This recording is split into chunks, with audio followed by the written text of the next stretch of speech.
presents Hollywood.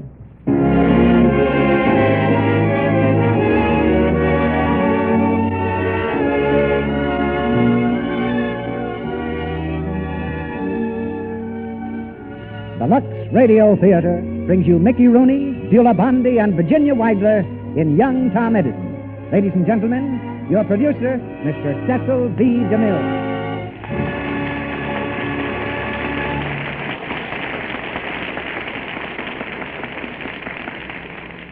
Greetings from Hollywood, ladies and gentlemen.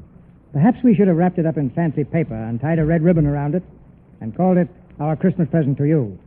It's something a good many of you asked for, and I'm sure all of you want. Mickey Rooney and young Tom Edison. And tonight we are giving it to you with our best wishes for a very Merry Christmas. Have you ever thought how much we depend on Mr. Edison here in the Lux Radio Theater? For one thing, he developed the first microphone and motion picture projector and was one of the first to make pictures talk. Then, too, he's responsible for the bulb which is lighting your living room right now. So if it hadn't been for Edison, well, we'd just have to call the whole thing off. Our play, however, which was adapted from the Metro-Goldwyn-Mayer screen success, is not a scientific report. It's an exciting tale of the adventures of a small-town boy with a pack of original ideas that keep him in hot water. As a boy, Thomas Edison was a kind of Andy Hardy. That makes the casting obvious. The arrow points directly to Mickey Rooney, who comes to us this week from the set of his latest Metro-Goldwyn-Mayer picture, Men of Boys Town. And with Mickey tonight, we have Beulah Bondi and Virginia Weidler. In his later years, Edison gained the gratitude and admiration of the whole world for the things he'd done to make everybody's life easier and more enjoyable. And today, behind the scenes everywhere, scientists are working to make life easier still. In fact, they've done a lot for every member of our audience who's a Lux Flakes user, and I hope that includes every woman listening tonight. They worked for years and always will work to make our product outstanding in its field.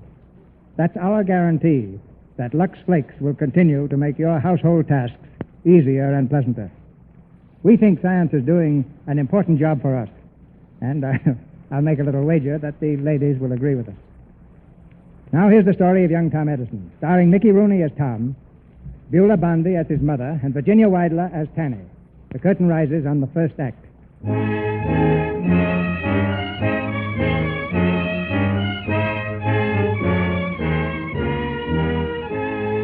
This is a story of triumph, the triumph of a typical American boy who was blessed with three gifts: courage, imagination, and faith. His name might have been John Jones or Bill Smith, but it happened to be Tom Edison. When Tom was 15, the cellar of his father's house in Port Huron, Michigan, bore evidence of great things to come. For this was Tom's laboratory. An old workbench supported a homemade telegraph, and the battered desk was filled with chemical bottles, all of them impressively labeled poison. On the wall hung a length of rope, which ran up through the cellar door and connected with his sister Tanny's bedroom window on the second floor. This was Tom's latest invention, an automatic window closer. What do you want, Tanny? Tom, there's a rope on my window. I know it. I put it there last night. What's it for, Tom? It's an invention, a window closer. I pull the rope down here in the cellar, and your window closes automatically. Saves you from getting cold in the morning. Oh, Tom, that's wonderful. Will it work? Sure, it'll work. Hey, you want to see it? Yes, try it. All right, now watch. It's early in the morning, and you call down and tell me you're awake and ask me to close the window. I go over here to the rope and pull it hard, and the window closes. Broke the window. Yeah, something must have gone wrong. I'll be right up. Tanny, why can't you be more careful? You might have killed somebody slamming a window like that. Tanny didn't do it, Pop. I did. You were down in the cellar. Well, I did it just the same. I pull a string down there, and it closes the window up there. I must have pulled it too hard. I suppose it never occurred to you that the broken glass might have hit someone, cut them badly. No, sir, it didn't. No, it didn't. Come on to breakfast, and take your hands out of your pockets. Yes, sir, I'm sorry. I haven't got enough on my shoulders without paying for broken windows. Any other father'd warm your pants, am I right? Well, Don't interrupt. Sam, don't. I'm sure he's sorry. After all, it was an accident. Accident. It's always an accident. Now, Sam. All right, children, you'd better hurry or you'll be late for school. Goodbye, Penny. Bye, Mom. Bye, Father. Come on, Tom. Yeah. Goodbye, Mom. Goodbye, Pop. I'll Watch be out over for that there. milk. Oh, Tom. Oh, I guess I knocked it over. I guess you did. I'm sorry. I'll clean it up, Mom. You just sit No, down there. Tom, I'll do it. No, Mom, please. Tom, the coffee! Now what have you done? I didn't see it, Pop. It was right on the edge of the table. Go to school. Go to school before you pull the whole house down. I'm sorry, Pop. Go ahead, Tom, go ahead. Goodbye. Goodbye, Pop. That boy's a real problem, Nancy. Every time you wake up with a cramp, Sam Edison, you take it out on Tom. I haven't got a cramp, and you pamper him too much. Well, he's a little different from the others. Yes, that's what I'm worried about. He has that Yankee trait of tinkering with useless things. Like the window upstairs. Like that telegraph wire of his that old man Dingle hurt his leg on. If you remember, that cost us $11. Just wasted. You're inclined to be too easy with him, Nancy. If you're not careful, he'll be no good to himself or anybody else. Well, maybe you're right, Sam. You're wiser than I am. Now, Nancy, when you agree with me so easily, it makes me think I'm wrong. No, truly, Sam. I'll handle the boy just as you say. After all, you're his father. Nancy, you're a faker. Yes, maybe I am.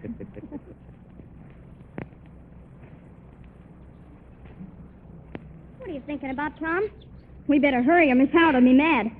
You know, Tanny, I think I've got it. Got what? The way to fix that window. I'll put a spring under it so it don't fall so hard, and then the glass won't break. Oh, gosh, you're smart. Oh, no, I'm not. I only wish I was. You're smart enough for me. You know lots and lots of things. Not half as many as I'd like to. There's so many things I don't know, it scares me. Princess, look at that grass. What makes it green? Why isn't it purple or black or yellow? What becomes of a noise after we can't hear it anymore? Say, wouldn't it be great if we could keep a sound? Keep a sound? You mean like thunder? No. Good things, great things that people say. Men like George Washington and Ben Franklin. Of course, you couldn't do it, but it's a great idea just the same. Yes, but don't think about it now, Tom. You've got other things to worry about. What things? Oh, just things. What do you mean? Well, Go ahead, what? Tom, I didn't want to tell you, but Miss Howard's mad at you again. Yeah, what for? Well, you know, yesterday when she asked me to name the 33 states of the Union, you were tapping them out on the desk for me in Morse code? Yeah, I shouldn't have done that. That was cheating. Yeah, that's what Miss Howard said. You mean she caught on? Joe Dingle told her. He knows I can read Morse code, and after you left yesterday, he snitched on you. Oh, I guess I'm in for it, huh? She said she was going to make you stay in the cloakroom all day. Is that all? Oh, I don't mind that. You don't? No. I got something I want to do anyway. What? Well, look, Tanny. You see this little bottle? It's hydrochloric acid, and this other one is concentrated ammonia. I'm going to mix them both together. Yeah? Then what'll happen? I don't know. That's what I'm going to find out. Tom, will it make a noise? I don't know. I never tried it before. But how do you know it won't blow up? I don't. That's why I want to mix them to find out.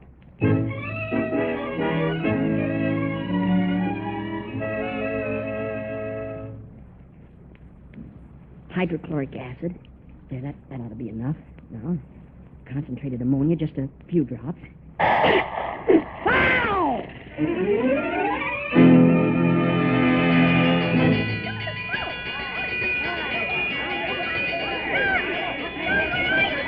It's all right, everybody. It's not a fire. Just smoke. It's just smoke. Tom, are you all right? Sure, Tanny, I'm all right. And I don't have to worry about hydrochloric acid and concentrated ammonia anymore. They don't mix.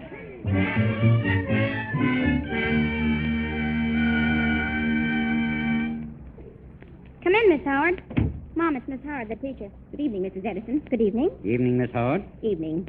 I don't like to disturb you at supper, but I wanted to see you before it got dark. Of course. It isn't safe for a single girl to go walking around at night.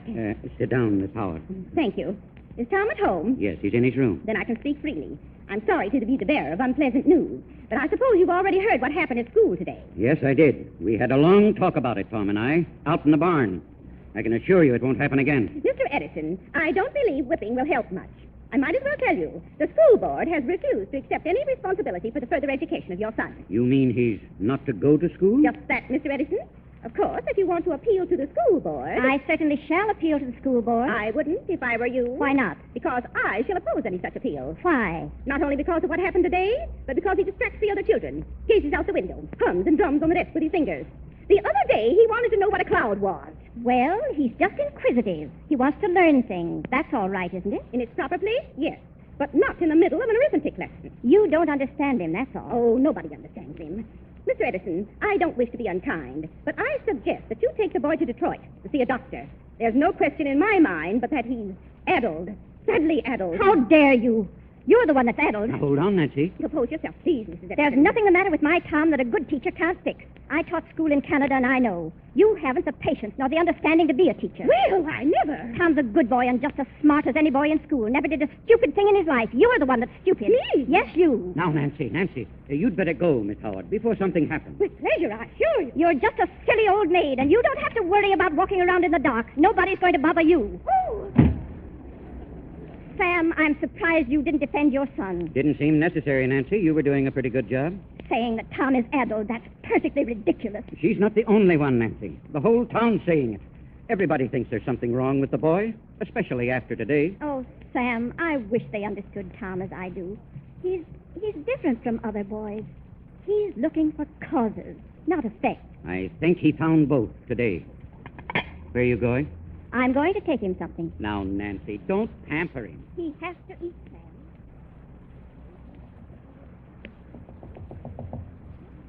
Tom? Yes. Well, Tom, Hello, Mom. your friend, Miss Howard, was just here. Yeah, I know. I heard her. Have you been crying, Tom? Have you? It's not about the licking Pop gave me. It's just that what he said is true. By tomorrow morning, everybody will know I was kicked out of school because I'm addled. Crazy. You're not going to be afraid of what anybody says. Not tomorrow nor any other time. Poor children isn't the whole world, Tom. There's a much bigger world beyond here. And someday you're going to be a part of it. An important part of it. Mom, you know I'm not addled, don't you? Why, of course you're not, dear. Silliest thing I ever heard. But Pop thinks I am. No, he doesn't. I heard him tell you. Your father's just a little upset. Now try not to worry him. He loves you. He loves all of us. All right, Mom. I won't do a thing to bother him. That's a good boy. Now, won't you eat something? I don't feel like it. There's something there you like very much. Look. Apple pie and milk. My favorite. Oh, thanks, Mom.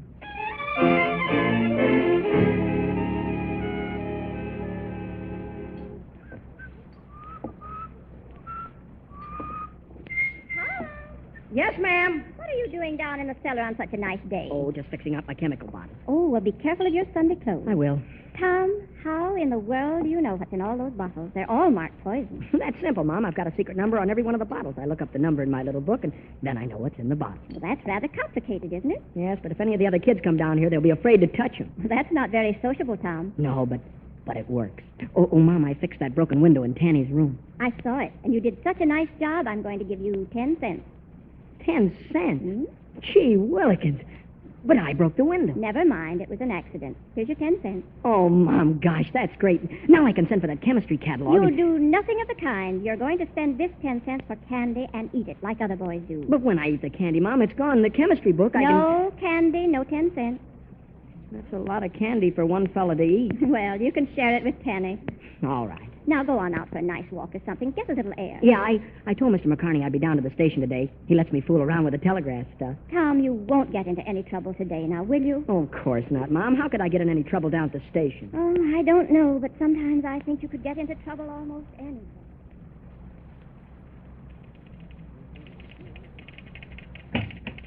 Hello, Mr. McCartney. Well, hello, Tom. Hello, Tanny. Hello.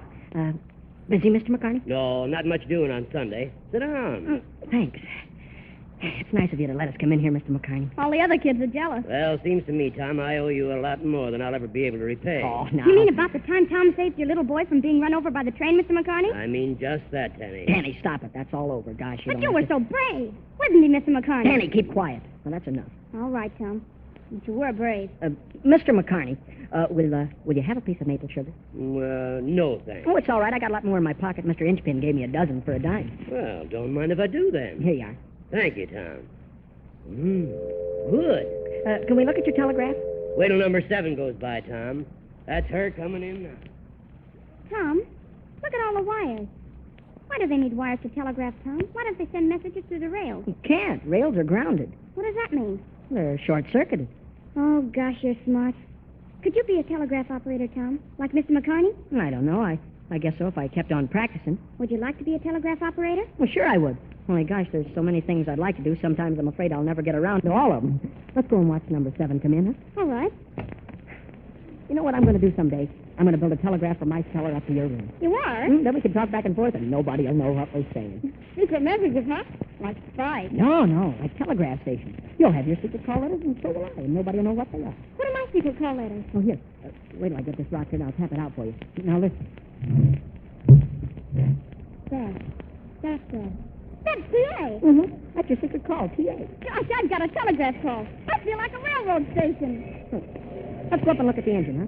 Hey, son, you there. Tom, that man on the train's calling you. Hey, Yes, sir. You calling me? what's got in that bag, son? Maple sugar? Fine. You want to sell me a piece? Oh, yes, sir. For a nickel. All right, hand it up here. Here you like it? There's your nickel. How much did this piece cost you, son? A penny. Well, that's a nice little profit. Yes, sir. Hey, Sonny, you got any more? Sure I have. Well, bring it in the train. There's a lot of hungry people here. I'll be right there. Kenny, I'm going to get on the train. You wait here, huh? Tom, remember what Mom said. Don't get in any trouble now. Oh, don't worry. I'll be right back. Here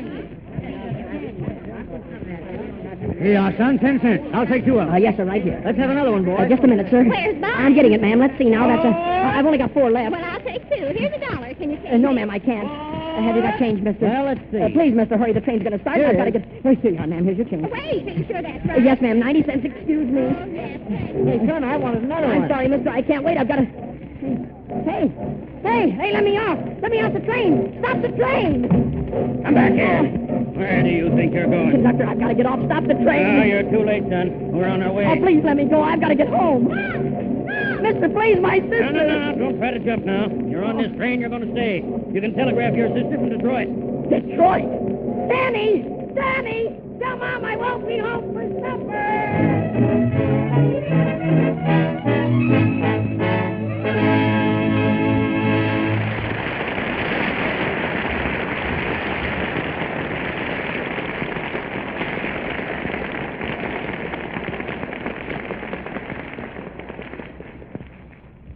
In just a moment, Mr. DeMille will present Mickey Rooney, Beulah Bondi, and Virginia Weidler in Act 2 of Young Tom Edison.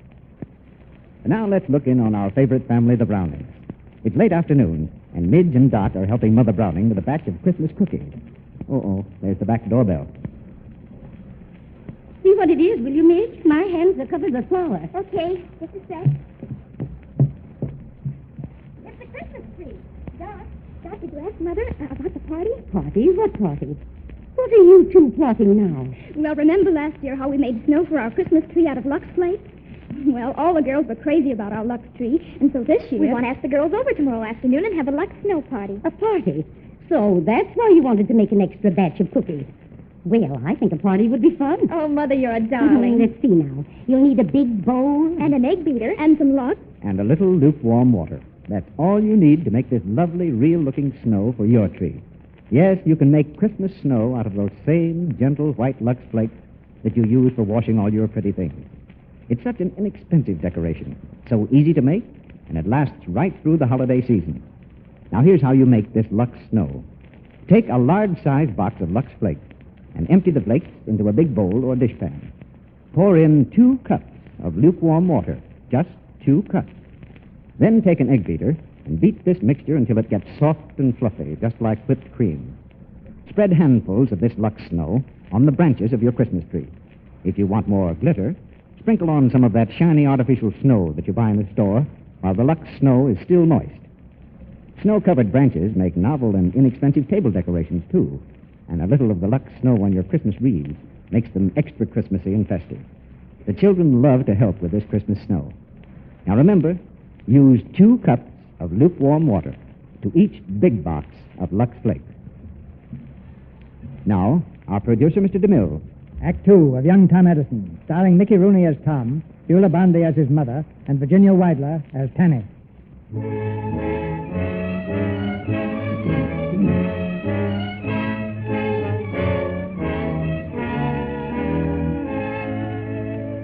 When the train that spirited Tom Edison away returned to Port Huron, a reception committee was waiting for him at the station. His sister Tanny, his mother, and Mr. Edison looking very grim. But the boy who climbed down from the train that night was so changed that his family hardly knew him. On his cap was a sign, reading candy for sale. On his arm, a basket piled high with sweetmeats and newspapers. And on his face, a broad, self-conscious grin. Well, oh, gosh, can't somebody say something? Here, Tanny, I brought this doll for you. Thank you. And Mom, here's a little bouquet of flowers. Tom. And Pop, Pop, here, have a cigar? Just what is the meaning of this? Well, I'm in business. In business. Sam, it's very late. Suppose we talk about this when we get home. Come along. Come along, Sammy.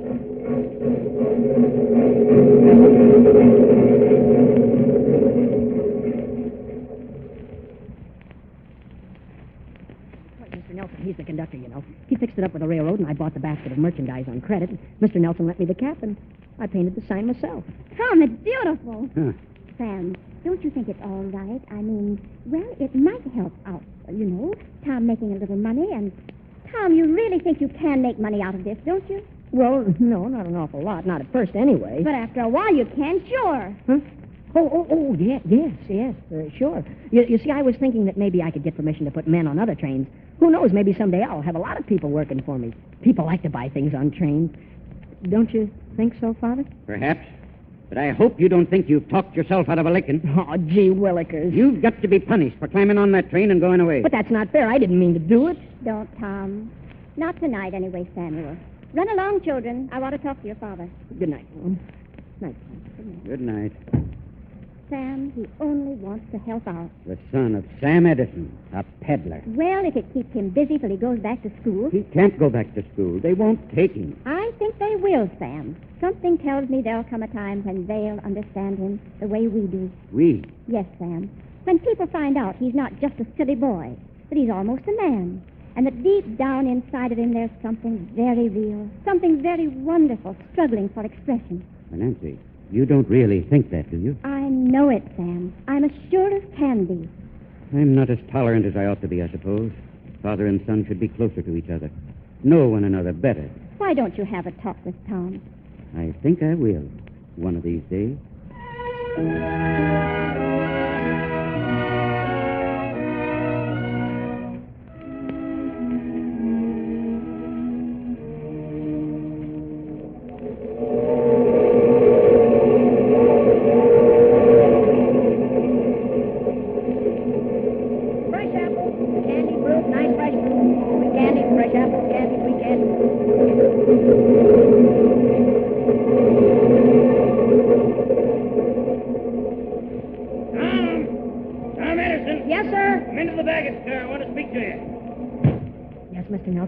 Look here, Tom.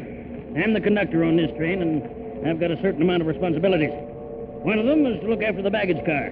Now, what's all this stuff in here? Just chemicals. Chemicals? Yes, sir. I thought I could set up a little laboratory in here, and then I wouldn't lose any time on my experiment. Well, I'm sorry, Tom. You'll have to get rid of some of this stuff. The car's so cluttered up, there's no room for baggage. But, Mr. Nelson... That's my last word, Tom. Razor! Tom Edison. Oh, here I am, Mr. Hodges' baggage car. Well, I brought it for you, Tom. Oh, the printing press? Yep, here she is. Where's it go? Right in here, Mr. Hodges. You better give me a hand with it. All right. Here, looks heavy. 1, 2... it is. She goes. Oh, gosh, it's a beauty, isn't it? All my life I've wanted to own a printing press. How much do I owe you, Mr. Hodges? Well, I carted it all the way over from the yard. $2. How much? All right, make it $1. Oh, that's better. Here. You taking the press back home, Tom? Well, I'm not sure yet. I sort of figured on keeping it in the car here. Well, bye, Tom. Goodbye, Mr. Hodges. Thanks again.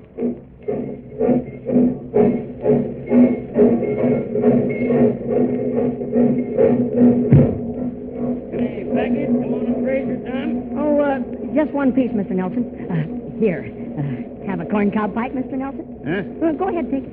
Well, thank you, Tom. Thank you.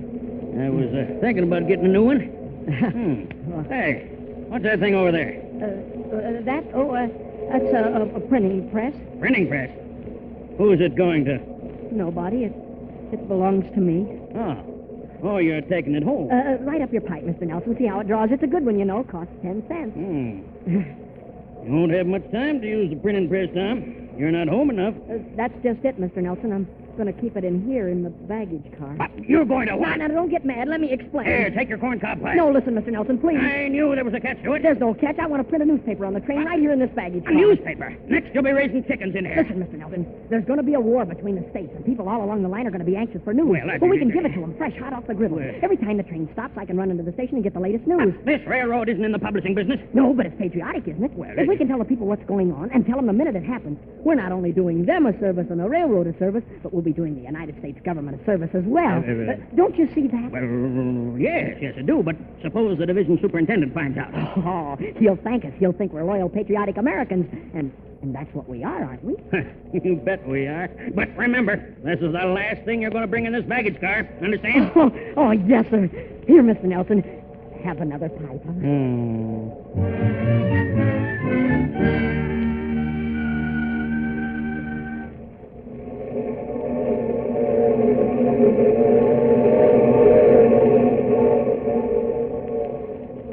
Paper, Weekly Herald paper here. McClellan appointed Commander-in-Chief of the Union Army. Oh, good morning, Captain Brackett. Good morning, Tom. Paper, Captain, you got a new Commander-in-Chief, you know. Yes, so I understand. And a good choice, too. Yes, sir.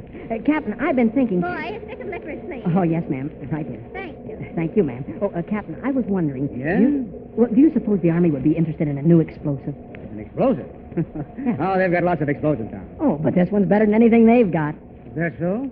What's the name of it? Well, I call it the Tom Edison High Powerful All Explosive Number 1. Oh, something you made yourself. Yes, sir. You shouldn't play with explosives, Tom. They're very dangerous. Oh, what's a little thing like danger when you're doing it for your country? This is a wonderful explosive, Captain. You want to see it? I've got it right here in my pocket.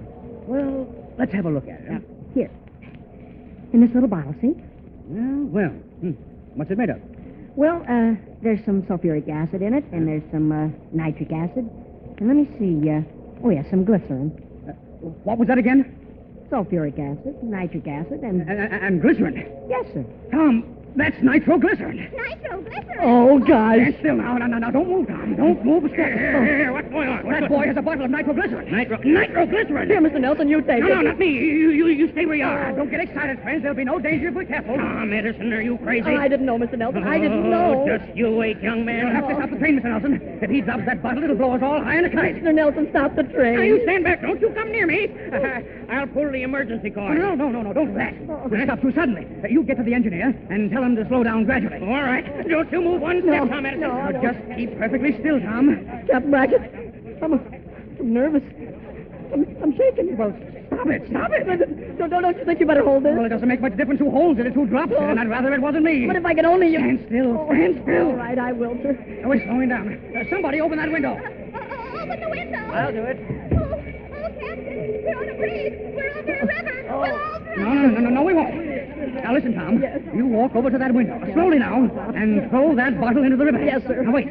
Throw it gently. And away from the bridge. Downstream. You understand? Yes, sir, I do. All right. Stand back, everybody. Oh. Now, go ahead. Throw it. All right. 1, 2, 3. Oh, it's all right, sir.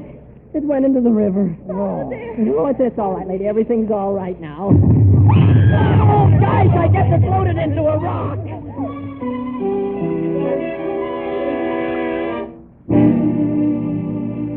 You little fool. I'll teach you to bring chemicals on this train. No, Mr. Nelson, please. You blithering idiot. You or my boy will do more than box your ears. Now get off. Get off this train and don't you come back.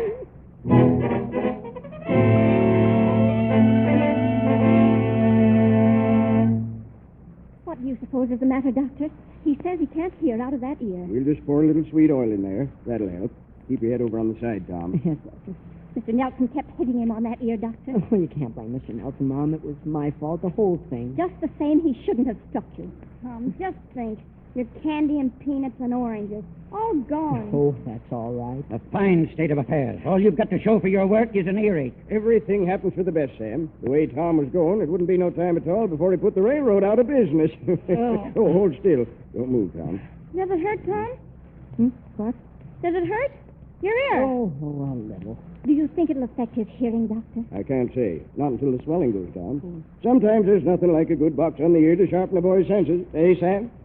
Well, I'll be running along. I'll see you to the door. Oh, by the way, how's that pain in your side, Mrs. Edison? Been bothering you lately?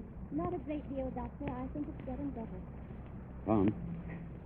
Tom, Oh, yes, sir. there's one thing I shall insist upon from now on. What's that, sir? You're to get rid of those chemicals. Throw them away or dispose of them any way you like. But you're never to bring them in the house again. But why, Father, why? Because I say so, that's why. Oh, that's a fine reason. All right, I'll give you another reason then, since you don't like that one. Because you're not competent to handle such things. You're too irresponsible and... And addled? Is that what you mean? Yes, Tom. I'm afraid that's what I mean. And from now on, there'll be no more experiments. You understand? You understand? Yes, sir. Yes, sir.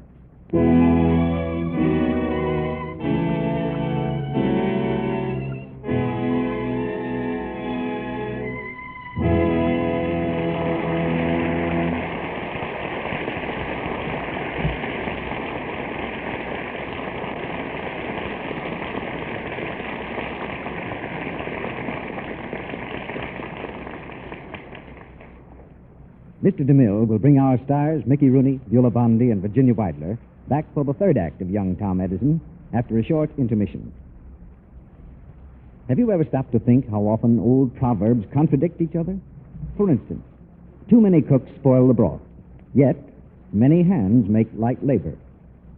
Well, when it comes to preparing that swell Christmas dinner you'll be eating on Wednesday, I imagine most mothers would vote for proverb number 2. Mothers appreciate helping hands at Christmas time. Hands that help in a lot of ways, like washing the dishes after dinner. Speaking of dishwashing, here's a cheerful thought. Helping hands needn't ever fear they'll become dishpan hands. There's wonderful new Quick Lux to save you from that. I've told you about the dramatic one-hand test made by hundreds of women in a laboratory under conditions similar to home dishwashing. The tests were absolutely impartial. Each woman put one hand in Lux suds, her other hand in suds from a different soap for exactly the same time, 20 minutes, 3 times a day, for weeks. All told, 5 popular soaps were tested. At the end of the test, the Lux hands still looked soft and smooth, while the other hands were red, rough, unattractive. Lux proved kinder to hands than any of the other soaps tested. Now, there's a very simple way you can prove this for yourself. Just change from harsh soap to new Quick Lux for your dishes. You wouldn't wash your face with a harsh laundry soap for even one day. So why expose your hands to such a soap in your dishpan? It's foolish, because new Quick Lux is not only gentle, it's thrifty and it's fast. Get the economical big box and use it for dishes every day. We pause now for station identification. This is the Columbia Broadcasting System.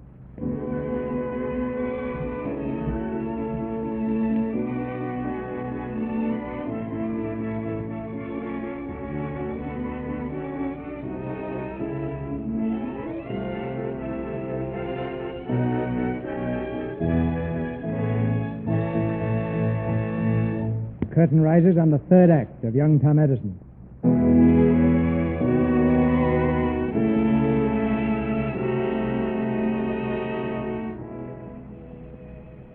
Laughed at by the townspeople, scorned by boys of his own age, young Tom Edison couldn't stand his troubled life in Port Huron any longer. So late one night, he left a note where his mother would find it in the morning. It's no use, Mom. I'm a failure in this town. So I'm going away to Detroit and start all over. Love, Tom. P.S. I love you better than anybody else in the world. Please say goodbye to Father and kiss Tanny for me. An hour later, found Tom in the telegraph office at the railroad station. And you know I can read and send Morse code as good as, well, almost anybody, Mr. McCarney. Yeah, it's so, Tom. Well, then, would you recommend me for a job? Well, yes, but who's going to hire a 16-year-old boy as a telegraph operator? Maybe somebody will, in Detroit. Detroit? Are you figuring on leaving home? That's just what I'm doing. Does your mother know it? You know you'll break her heart if you go. And I'll break her heart if I stay. Will you lend me some money, Mr. McCartney? Now, hold on, Tom. I'm willing to do almost anything for you, but I'm not going to finance you into breaking your mother's heart. I'm doing it to help her. I've got to get away from this town. Now, look, Tom, why don't you just go as far as Fraser? Have a talk with your brother, Bill. Maybe he can straighten this out. Bill doesn't know anything about it. He'd just make me come back. Mr. McCartney, won't you just lend me enough to get to Detroit? I'll pay No, you. Tom, I won't. All right. That's number 9 coming. I'll ride in the engine with Mr. Miller. Don't be a fool, Tom. A fool. That's what you think of me, just like all the rest of them. Well, I'm going, and you're not going to stop me. No, I won't stop you, Tom.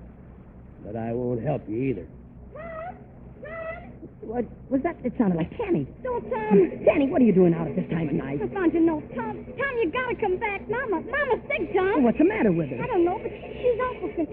Pop left early tonight to go to Fraser. He hasn't back yet. Dr. Pender says we gotta get him and Bill. Right away, Tom. Well, Father's probably on his way home now. I'll go to Fraser and get Bill. No, you go to the house and stay with Mom. You can help. I'll get Bill. You can't ride on the train alone. You're too little. But Mom needs you. Please, Tom. All right, but be careful. Come back on number 7 and bring Bill. I will. Hurry, Tom, hurry.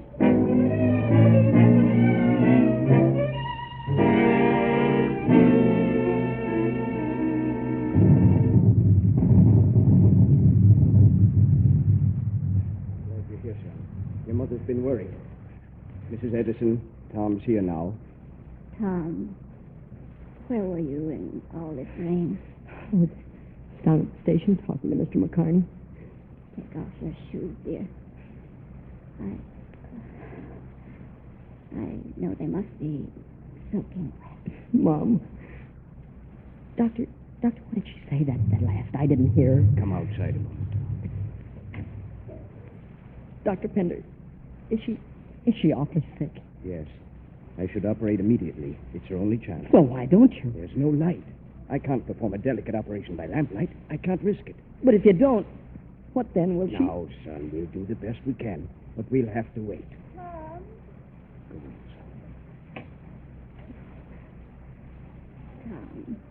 son. Tom, Mom, can I do anything? you can help the doctor. Anything he wants. And tell Tanny to go to bed. You're the head of the house now till your father comes home. All right. Mom. Yes, dear. Mom, I was going to run away tonight. Yes, dear. I wrote you a little note. I know, dear. Tom, whenever you're hurt, write a long letter saying exactly what's on your mind. Then read it and tear it up. I was mad at Father. I understand, dear.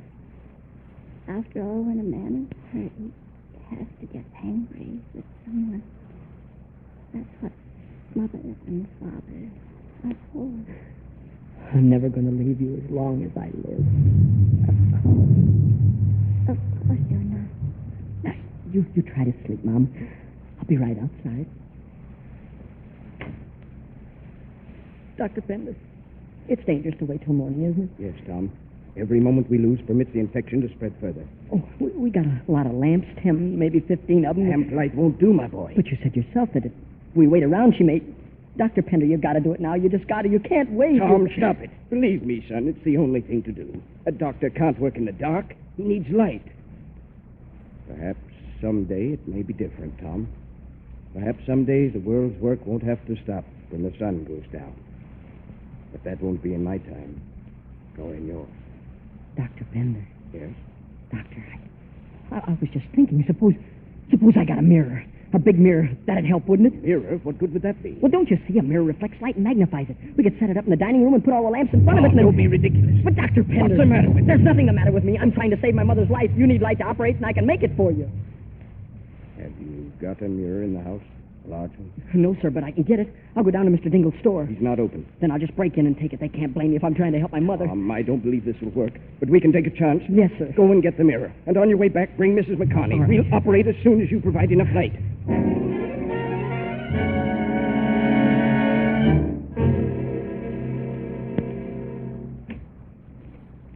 Doctor, is it over?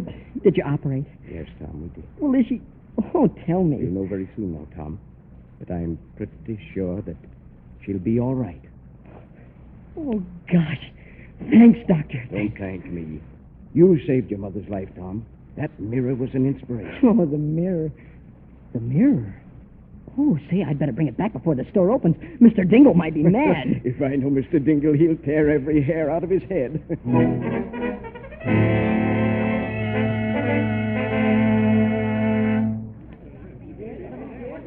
Burglars, thieves, I've been robbed. They broke in that door right there, see? What did they steal, Mr. Dingle? What they steal, just a special looking glass, imported from New York. I'd like to get my hands on him, that's all. Excuse me. Oh, Mr. Dingle.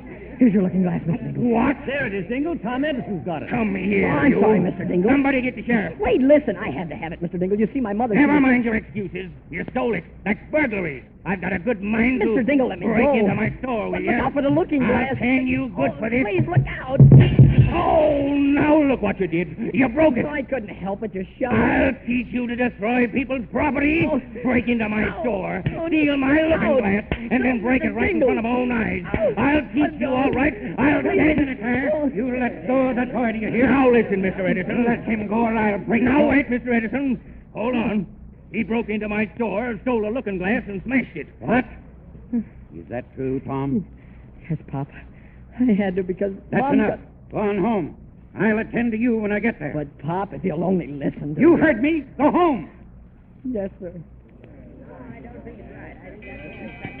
Hey, what's that about? Something must have happened. I don't see any smoke. Can't be a fire. There's Ed Hodges running up from the station. Hey, Ed! What's the matter, Ed? The bridge is out. What did he say? What's that, Ed? The bridge is out. The storm last night, it gave way 10 minutes ago. You mean the railroad bridge? That's right. The whole trestle's gone to the gully 10 miles up the line. Number 7's due to pass there any minute. Number 7. Why, that's the train Fanny is on. Number 7. Tom, come back here. Pop, I've got to go down to the station. Tom. Hold on. No, we've got to do it. Come on, let's work right down there.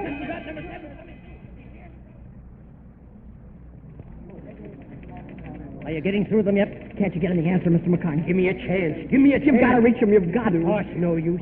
I can't get through to Ridgeway. The wires are down. Number 7 passes there in 3 minutes. That's our last chance to flag her. Then she's a goner. I'm afraid she is. She'll hit the river at 20 miles an hour. Quiet! Quiet! Please! Now, if you could get across the river, you might... No give... chance, Mac. That'll take hours. Mr. McCartney. Not now, Tom, not now. But maybe I can help. I've got an Leave me idea. alone, Tom. Can't you see I'm busy? Get out of here and let us alone. I won't. My sister and brother on that train. I've got as much right as anybody else to be here. Is that so? Go on home. No, please, listen. I can send a message to the train, The wires are down, and he can send a message to the train. but I don't need any wires. Tom, get out of this office. Go on.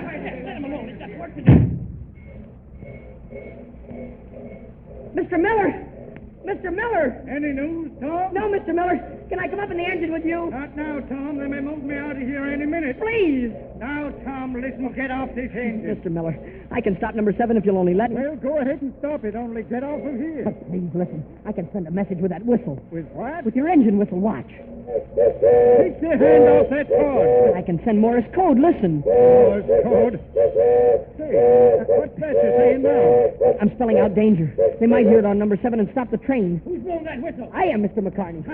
That might work. That's what I've been trying to tell you. How can it work? It's code. Who's going to read it? Fanny's on the train, my sister. She's only a little girl. But she understands code. You know she does, Mr. McCartney. Yeah, she does. I suppose she's sitting in the train just waiting. She'll hear for it. you to- She's got her own call letters, TA. Please, Mr. McCartney, let me try it. All right, we got to do something. Miller, get your engine moving. Run down as close as you can to that bridge in a hurry. Tom, you keep on that whistle. I can't leave my station. Go ahead, and good luck. Thanks, Mr. McCartney.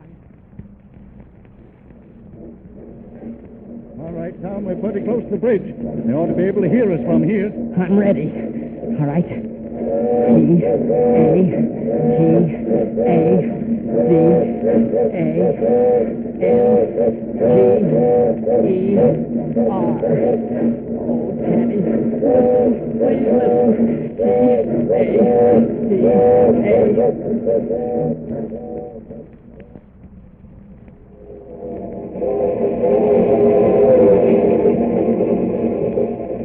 And then I told Tom to go back to the house and that I'd come and get you, Bill.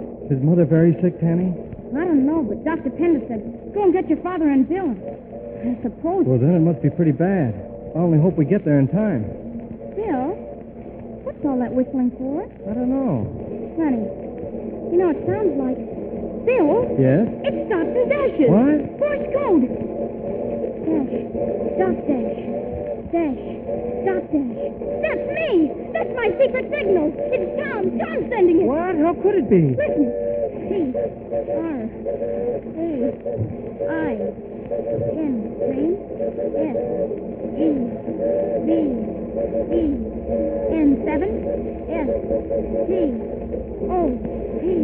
Bill, somebody wants to stop this train. That's why they're whistling. Mr. Nelson, come here. Mr. Nelson, you hear that whistle? Of course I hear it. You think I'm deaf? Somebody's trying to stop this train. Listen. 7 S T O P D A N G E R. What is she talking about, Mr. Nelson? She's an Edison. They're all little tets, you know. Her brother This is Tom. train number 7. Stop. Danger. Be quiet, Tanny. No, listen. C R I D G E. Bridge.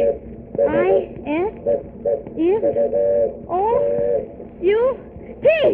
They're trying to tell us the bridge is out. Bridge is out. Mr. Nelson. Do something, Mr. Nelson. Stop it. Hold on, everybody. Hold on. I'm going to pull the emergency cord.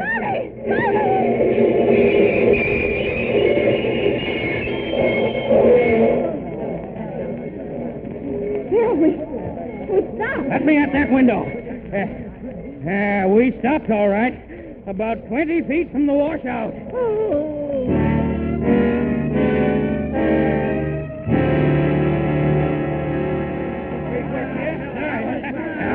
Good work, Miller. Good work. It wasn't me. It was Tom Edison. What? Tom, the whole town's here to meet us. Tom, you're a hero. I didn't do it. Sammy stopped the train. I only blew the whistle. Never mind, my boy. There's glory enough for both of you. Now, what do you think of my brother, Mr. Nelson? Finest lad I know. I said it before, and I'll say it again. Finest lad I know. Tom. Oh, hello, Pop. Tom, I'm proud of you. Oh, Tanny's the one father she... I don't mean only this. I mean the looking glass and the lamps and your mother. Oh, how is she? Is she going to be all right? She's going to be fine. Oh, Why didn't you tell me about the looking glass? you wouldn't let me. That's right. I wouldn't. Sorry about that. Hereafter, Tom, maybe I'll learn to listen to you a little more carefully.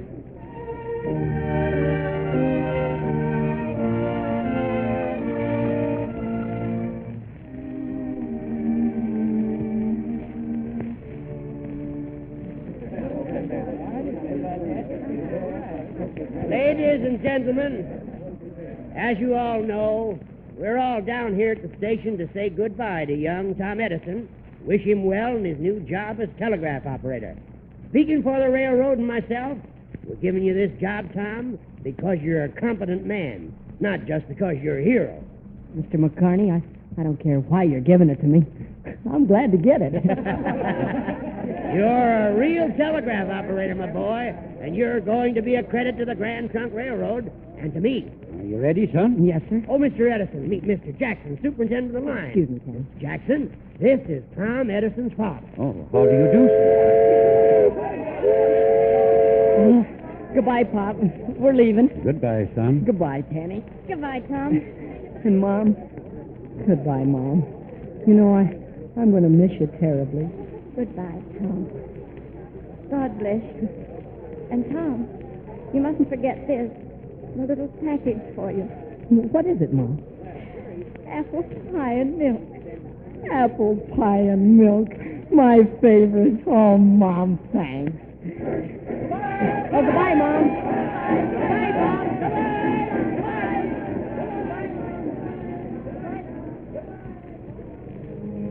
Well, Sam, there goes our boy. Yes. A little while back, he was Sam Edison's son. Now I'm Tom Edison's father. And you know, I like it.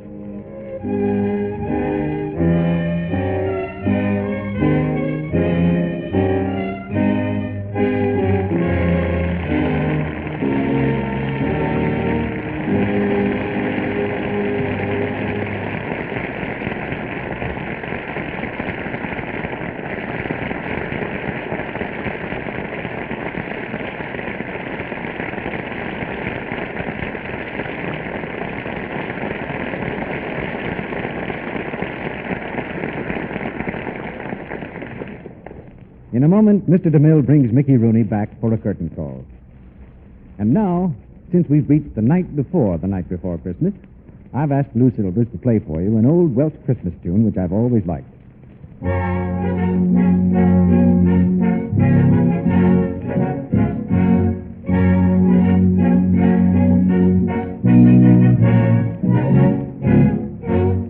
Thank you, Lou, for that gay song.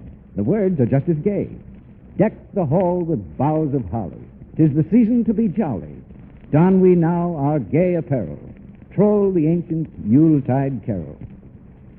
We of the Lux Radio Theater and our sponsors, the makers of Lux Flakes, join in wishing all of you the gayest, happiest kind of a Christmas and a very prosperous New Year. You have made 1940 a good year for Lux Flakes, and we know that that means Lux Flakes have proved helpful to you. Certainly it is a tribute to high quality when we find new Quick Lux America's favorite way of washing nice things by a vote of 2-1. And that's what our coast-to-coast survey shows. Yes, from San Francisco to New York, from Boston to New Orleans, twice as many women use new Quick Lux for stockings, underthings, nice dresses, and so on, as use any other flakes, chips, or beads. It's new Quick Lux Flakes, 2-1. You like it for its speed, thrift, safety. It will always bring you these qualities. Always give you the quick, thrifty, gentle care that keeps everything safe in water lovely longer. You'll find it ideal for so many things. Stockings, underthings, dresses, sweaters, blouses, gloves, in fact, everything safe in water. Remember, new Quick Lux comes in the same familiar package, and it costs you no more. Now, here's Mr. DeMille with our star. Two kinds of magic brought us this play tonight. Engineering magic of the kind that Edison invented, and the acting magic of Mickey Rooney. And here's Mickey now for a curtain call. Thank you, Mr. DeMille. I was pretty scared, when they gave me this assignment in the picture. A genius like Thomas Edison is nobody for a kid like me to fool around with. For our money, Mickey, we're just about right. It got so that every time I turned on the light or put a swing record on the phonograph, I'd get the shivers. I couldn't push a button without it turning out to be something he had invented. You certainly seem to have regained your courage. Yes, sir. I finally remembered about the alarm clock, and that did it. I've heard of it, Mickey. How did it work? Well, it was a dilly, and I figured that anyone who could think that one up was a regular fellow. He'd get up early and run down to his workshop in the cellar. And there he had a lever fixed up with complicated bunch of ropes and pulleys that ran all over the house. And that connected with another lever in his sister's room. And the whole thing finished up with a string being tied on her toe so she'd be sure and wake up. Sounds like a sound deduction, Mickey. He must have been a regular fellow. Oh, Mr. DeMille, what's going to go on here next week? We'll ring out the old year next Monday night, Mickey, with a new universal hit, recently released, A Little Bit of Heaven. And you'll hear the same star who appears on the screen, Gloria Jean. And with her, we'll have C. Aubrey Smith, Helen Parrish, and Frank Albertson. It's the story of a little girl who becomes a famous radio singer, but keeps her head while the rest of her family goes wild. We have an all-star cast and the 12-year-old singing star, Gloria Jean, in the leading role. Gloria Jean, C. Aubrey Smith, Helen Parrish, and Frank Albertson. How can you miss with a show like that, Mr. DeMille? Well, may I say now, so long and a Merry Christmas to everyone. Good night, Mickey. Good night, and same to you.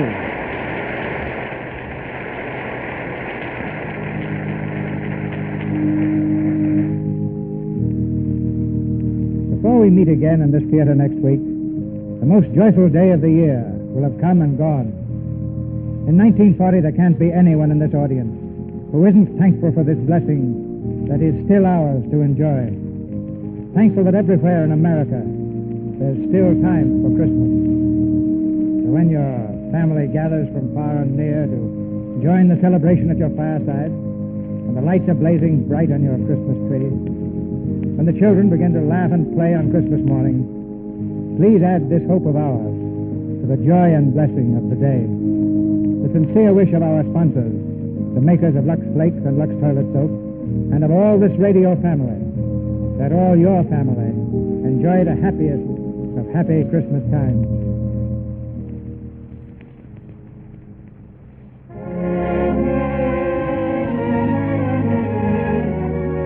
Our sponsors join me in inviting you to be with us again next Monday night when the Lux Radio Theater presents Gloria Jean, C. Aubrey Smith, Helen Parrish, and Frank Albertson in A Little Bit of Heaven. This is Cecil B. DeMille saying good night to you from Hollywood.